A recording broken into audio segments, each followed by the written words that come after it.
या संदर्भात विधानसभेचे आमदार जयंत पाटील साहेबांनी तारांकित प्रश्न विचारला होता. तो दुर्दैवानं चर्चेला येऊ शकला नाही, पण निश्चितपणे सरकारनं लेखी उत्तर त्याच्यामध्ये काय दिलंय हे देखील बघण्यास माझी उत्सुकता आहे. कारण शिवाजी महाराजांच्या पुतळ्याची विटंबना होणं याच्यापेक्षा दुसरी दुर्दैवी गोष्ट या महाराष्ट्रात कुठली होऊ शकत नाही.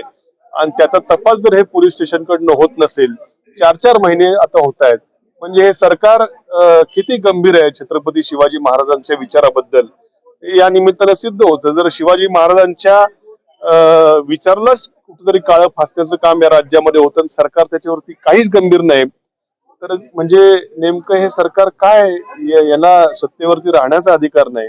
छत्रपती शिवाजी महाराजांचा विचार जर यांना एवढा प्रेरणादायक वाटत नसेल, महत्वाचा वाटत नसेल, आणि यांची मात्र आपण बघतो की कोटीच्या कोटी उड्डाणं चालू आहेत. कोणाच्या घरामध्ये बॅग सापडती, कोण बनियनवर जाऊन मारामाऱ्या करतोय. हा, आता काहीतरी ते हनी ट्रॅपची चर्चा चालू आहे.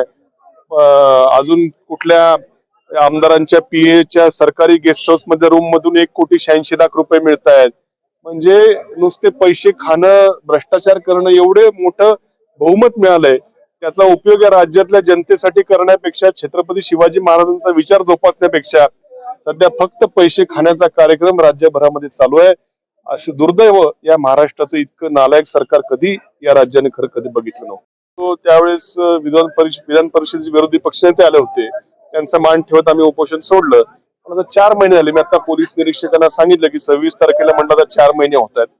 आम्ही 26ला जर तुम्ही याच्यामध्ये जर तोपर्यंत काही आश्वासक भूमिका घेतली नाही, तर 26 तारखेला गावकऱ्यांना विचारून एक मोठं आंदोलन उभारण्यात येईल.